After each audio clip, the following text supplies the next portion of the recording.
پہ شروع۔ نوجوان نسل کسی بھی قوم کا ایک قیمتی سرمایہ ہوتے ہیں، اور نوجوان نسل ہی ہوتے ہیں جو بنیاد بناتے ہیں کسی قوم کی، اور اس قوم کو گلوری کی ہائٹس تک لے کے جاتے ہیں۔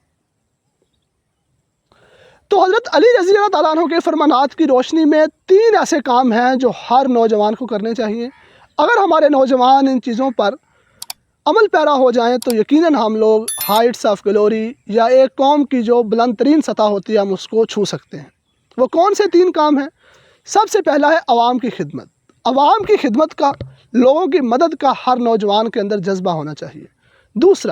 دوسرا کام ہے امانت داری۔ امانت داری وہ جذبہ ہے، امانت داری وہ عمل ہے جو کسی بنیاد کو، کسی قوم کی بنیاد کو کھوکھلا نہیں ہونے دیتا۔ بنیاد اتنی مضبوط ہوتی ہے امانت داری سے جس کو کوئی گرا نہیں سکتا۔ اور تیسرا اور سب سے بڑا جو آپ نے ہمیں عمل پیرا ہونے کا کام دیا ہے وہ ہے جو ابن علی، حسین ابن علی نے ہمیں کر کے دکھایا کربلا میں، وہ ہے ظالم کے خلاف کھڑے ہونا۔ جب بھی ظالم کبھی ظلم کرنے پہ آئے تو نوجوان نسل وہ ہوتی ہے جو سب سے مضبوط ہوتی ہے، تو اس کو چاہیے کہ ظلم کے خلاف کھڑا ہو، اور اس حد تک کھڑا ہو جب تک ظلم کی بنیادیں کھوکھلی نہ ہو جائیں۔ تو اللہ تعالیٰ ہم سب مسلمانوں کو اور نوجوانوں کو خاص طور پہ اس پر عمل کرنے کی توفیق دے، آمین۔